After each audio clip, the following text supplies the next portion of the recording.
Antes da Segunda Guerra Mundial, o exército dos Estados Unidos via os tanques como apoio à infantaria.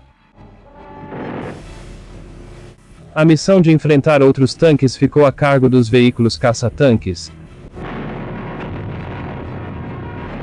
Esses veículos eram rápidos e armados com canhões potentes, mas sacrificavam blindagem para ganhar velocidade. Segundo essa teoria, o exército decidiu produzir só tanques de apoio à infantaria. Na prática, tanques de apoio à infantaria acabaram enfrentando outros tanques, pois esses outros tanques apoiavam a infantaria inimiga. Uma capacidade essencial para apoiar a infantaria é destruir tanques inimigos. As duas filosofias opostas de tanques e a Grande Depressão, que cortou verbas de pesquisa e desenvolvimento, deixaram a força de tanques americana inativa até a guerra reativá-la.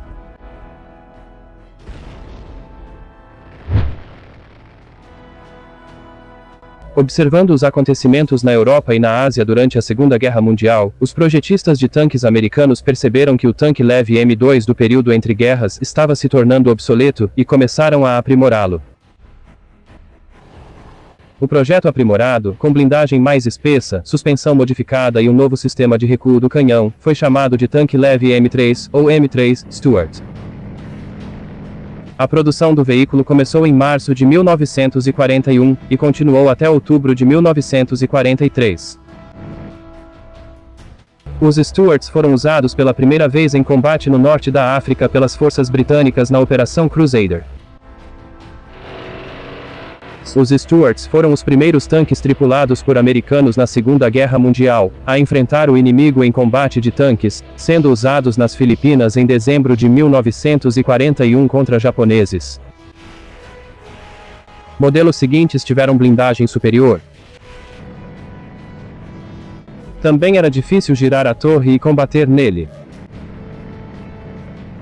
Embora fosse popular, sua blindagem e poder de fogo logo foram superados. Quando a escassez de motores ameaçou a produção, ele foi adaptado para criar o M5, um Stuart movido por um par de motores Cadillac V8. Nos últimos anos da Segunda Guerra Mundial, fora da Guerra do Pacífico, o M3 foi usado para reconhecimento e segurança.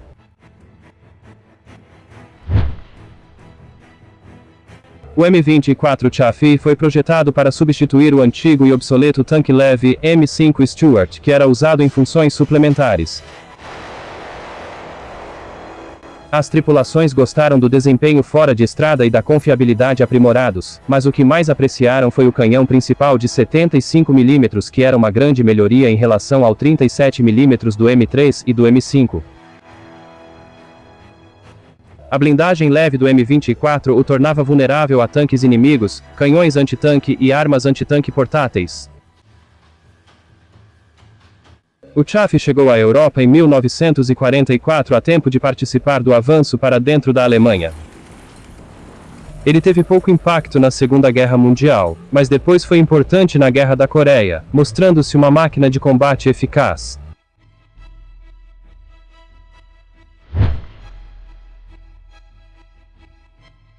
O exército dos Estados Unidos precisava de um tanque médio, armado com um canhão de 75 mm, e junto com a demanda imediata do Reino Unido por tanques médios, o M3 começou a ser produzido no final de 1940. A torre teve duas versões, uma para os Estados Unidos chamada Lee, e outra adaptada aos requisitos britânicos com o rádio ao lado do comandante, conhecida como Grant. Os britânicos encomendaram muitos M3 Grant que chegaram ao Egito em 1942, e foram essenciais nos combates no Oriente Médio. O projeto foi um compromisso para produzir um tanque rapidamente. O M3 possuía bom poder de fogo e blindagem, mas tinha sérias desvantagens no design, como silhueta alta, montagem lateral do canhão principal, construção rebitada e baixo desempenho fora de estrada.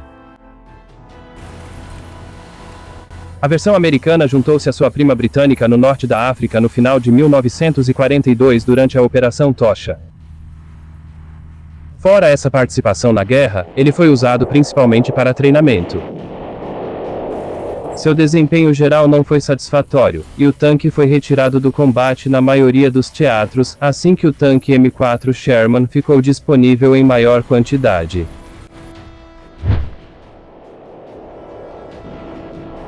Mesmo enquanto o tanque médio M3 ia para a batalha com seu canhão montado na lateral, os engenheiros trabalhavam freneticamente para criar um tanque médio que pudesse ter um canhão de 75 mm na torre. O resultado foi o M4 Sherman. A inteligência dos Estados Unidos considerou o Sherman equivalente ao Panzer IV, principal tanque alemão. Concluíram que o Sherman era suficiente. Infelizmente, os Estados Unidos não conseguiram prever com precisão a produção de novos e mais poderosos modelos alemães, como o Panther e o Tiger. Mesmo em seu lançamento, o Sherman não era motivo de empolgação.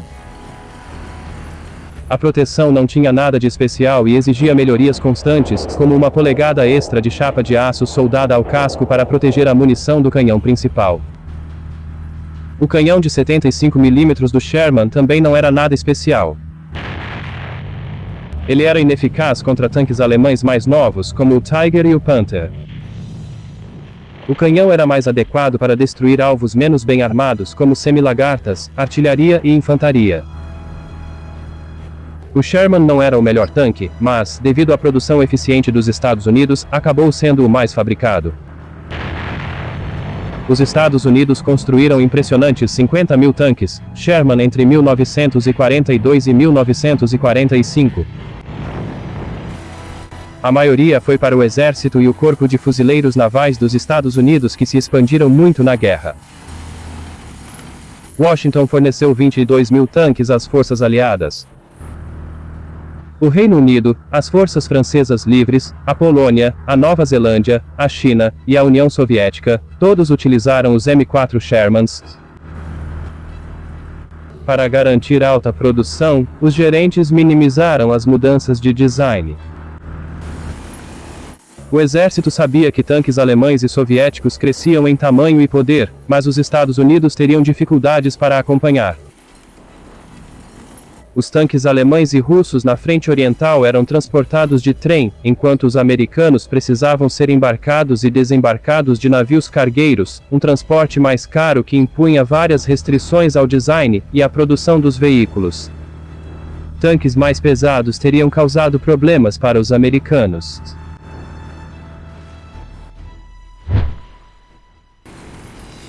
A primeira tentativa séria dos Estados Unidos de criar um tanque pesado começou com o M6, em 1942. Quando o M6 ficou pronto para a produção, as forças blindadas do exército já haviam decidido priorizar mobilidade em vez de blindagem e poder de fogo. Usaram a alegada falta de confiabilidade do tanque como desculpa para rejeitá-lo. Após o fracasso do projeto M6, os projetistas de blindados americanos continuaram tentando desenvolver um tanque pesado. A necessidade de tanques pesados surgiu para enfrentar a superioridade dos tanques pesados alemães na Europa.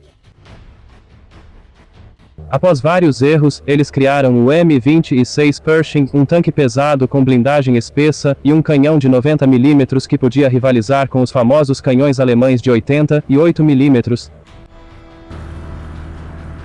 Com base no poder de fogo e na mobilidade, o M26 Pershing era visto como superior ao Tiger I e uma máquina de combate formidável.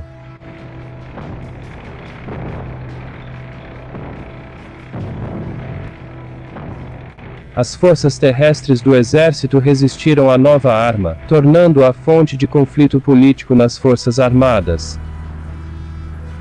O Estado-Maior do Exército anulou a decisão dos comandantes terrestres e enviou o M26 para a Europa, onde centenas participaram dos últimos meses da guerra. Os poucos tanques na linha de frente tiveram bom desempenho.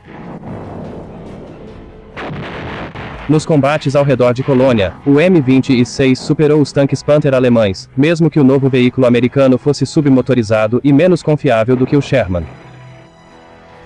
Ele também foi aprimorado com um canhão principal maior e mais longo, que possuía alta velocidade inicial.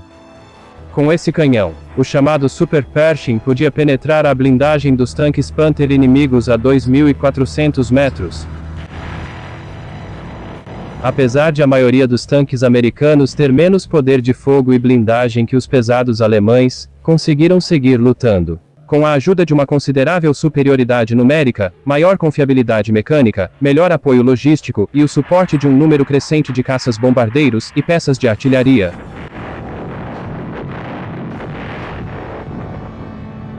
Se você gostou deste vídeo, por favor, inscreva-se e apoie o canal. Muito obrigado por assistir.